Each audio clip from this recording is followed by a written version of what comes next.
Welcome back, my lords, ladies, and lieges, to another episode of Zodiac Reads, the series where Zodiac finds things to read on the internet, and then, well, he reads them for you. Surprise, surprise, we are back on r/RPG horror stories with another tale of an unfortunate DM. This time, a DM who seems to get a little jealous when one of their players begins DMing. Without further ado, let's get right into the story. The DM That Took Me DMing Personally, by user Artifacts. Edit. Reposted because Reddit decided to delete half of it when I went to edit a typo. I've been playing D&D for about 5 years on and off now, mostly with friends, and have been a player and a DM for that time, but mostly I DM. I've had my fair share of horror stories, a DM in college that told us homework was not an excuse for missing sessions, a shoot first, questions later player that interrupted both me and players to shoot first, players making joke characters and then being stunned when the joke stops being funny after 5 minutes, the usual. But this was definitely the weirdest horror story I've come out with. I mostly DM, but I did start out as a player. My first campaign? It was D&D is more important than homework, guys campaign. Safe to say that campaign didn't actually last very long, and we all dropped him fairly quickly. But we didn't want to stop. We hunted down a few more DMs, trying to find something that worked, but wasn't satisfied.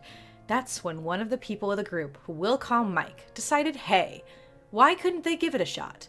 All of us agreed, and we all joined Mike's campaign. So, how was Mike as a DM? They were fine, I'd say. It was the first time DMing, and they definitely fell into some first-time DM traps. Railroading story moments, ignoring very high rolls in order to force combat, stiff roleplay, but all of that is retrospect now. At the time, I thought they were doing a good job. They did have 2 annoying habits, though. 1. Any bit of feedback or sometimes even joke about an event or NPC was met with a lot of pushback. Once, they described a player doing CPR on an NPC, but they didn't roll high enough to do it correctly. So my friend went, "Oop, there go her ribs," and the table and I laughed.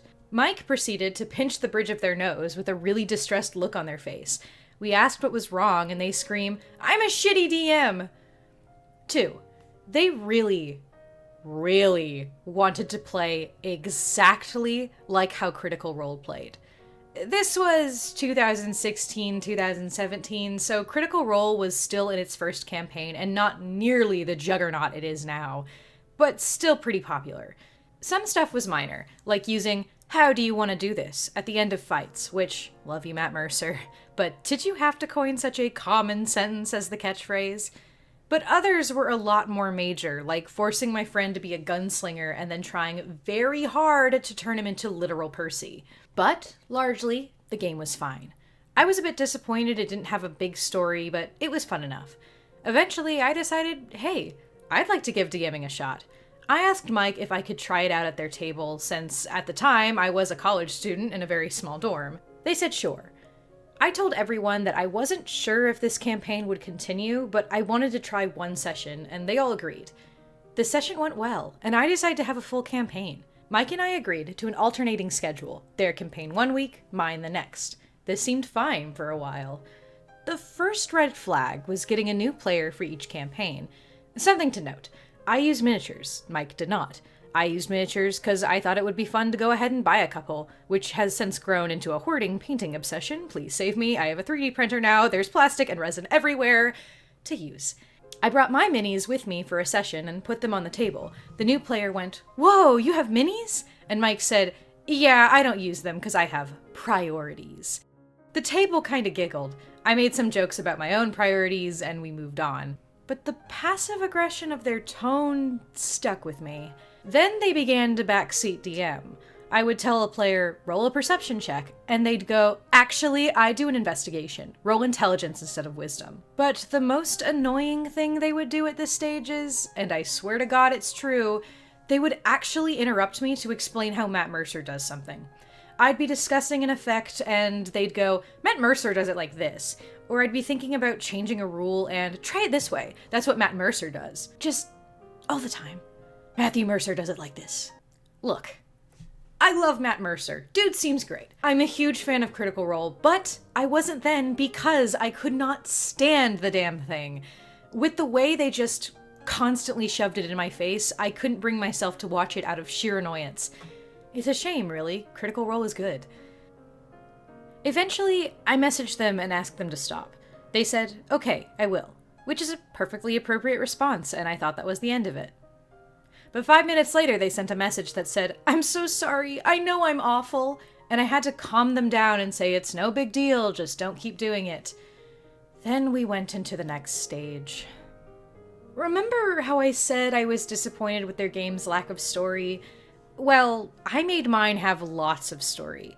I need you to understand just how much this story suffered from first DM syndrome. It was forced and convoluted and detached from the players and just a big old mess.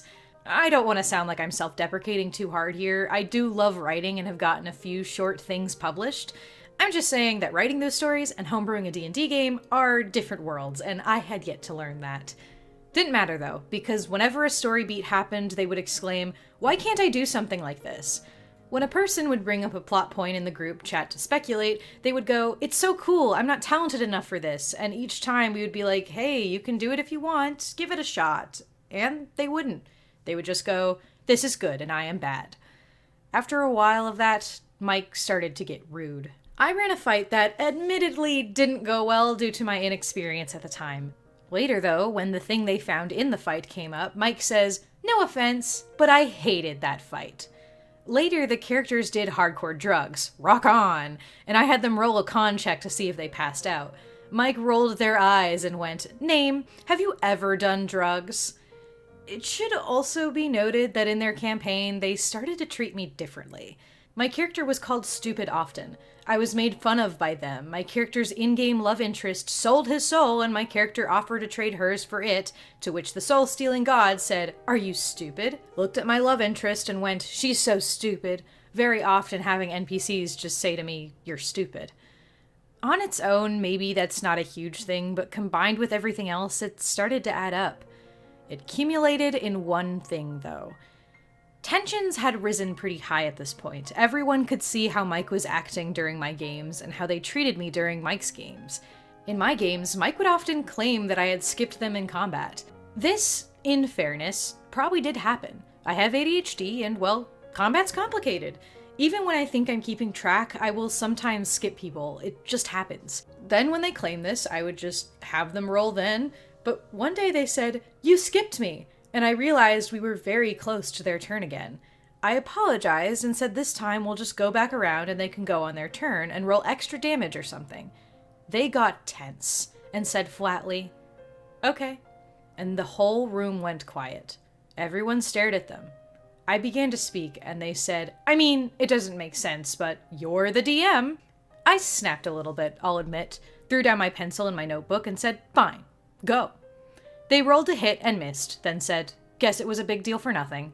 The session ended shortly after that. There is one thing that makes me rethink that moment and all the other "you skipped me" comments. Because after that, whenever they claimed I skipped them, I would just have them roll then to avoid that moment of drama. Eventually they said "you skipped me" in combat and I was about to have them go when I stopped and realized I hadn't. They'd gone on their turn and used their action to heal someone.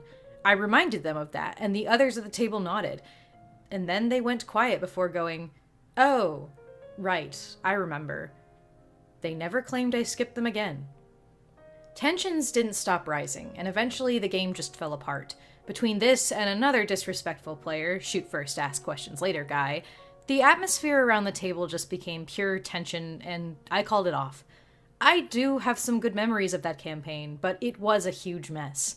My friend would later tell me that Mike would message them in a panic that everyone liked my game more and was going to leave theirs to play mine every week. I feel like I should state that Mike was 5 years older than me, if not more. I was 19 at the time and Mike was in their mid to late 20s. It just baffles me to this day. Mike moved and we fell out of touch a long time ago, but I will never forget this as one of the weirdest, most toxic D&D people I've ever played with. I've had to re-record this outro like 10 times because I just have so many thoughts and they keep getting too long, so I'm not gonna put them all here. I would absolutely love to hear what people say in the comments, but the absolute brevity of my thoughts is that, like, listen, if you see yourself in Mike in any of these situations, whether it be the jealousy or it be the really intense self-deprecation, you know, the sort of like, oh, I'm so sorry, I'm so horrible, I'm awful, I'm the worst ever, I'm terrible.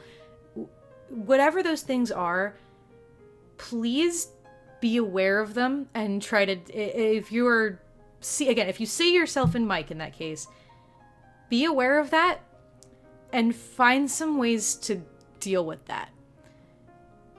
Though both of the behaviors that Mike have in this story are things that I have unfortunately experienced with a lot personally. While not me myself, I have dealt with friends and family and just other people in my life who have done both of these things, and they never end well in the long run when you don't deal with it. You know what I mean? Whether it's jealousy that you just let sit and fester and it turns into, like, even when you're aware of it, you let it control you and turn it around on the other people and seem to, like, ascribe the responsibility of it on the people you're jealous of. Or if you are just so self-deprecating and self-loathing and self-destroying when you are criticized or when your friends come with complaints, that it becomes a thing of that it becomes manipulative, whether you want it to be or not. You know, it makes it impossible for anyone to criticize you without worrying that they're going to make you feel horrible, or it makes your friends feel like you're not going to take them seriously. And it's just, regardless of the situation, it's just find a way to help yourself. Whether it be being able to get a therapist who can give you resources and ways to cope with it and to deal with it, or even if it's just trying to find some kind of self-help to reshape your thinking and help you get out of these kinds of mindsets, because it is toxic to people around you, but it's also just toxic to yourself. Neither of the behaviors Mike had in this were probably good to them either. You know, I'm sure that if they legitimately think like this, I'm sure it was damaging.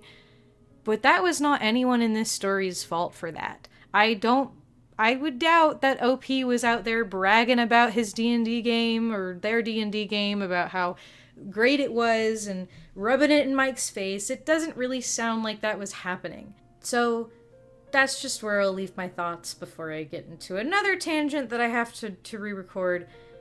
But I hope you enjoyed this story. I would love to hear your thoughts about it down below. I think there's a lot that could be said and to be discussed about this story. So with that, I will leave you to it. I hope you all have a wonderful day, my lords, ladies, and lieges, and I will see you in the next video. Zodiac, out.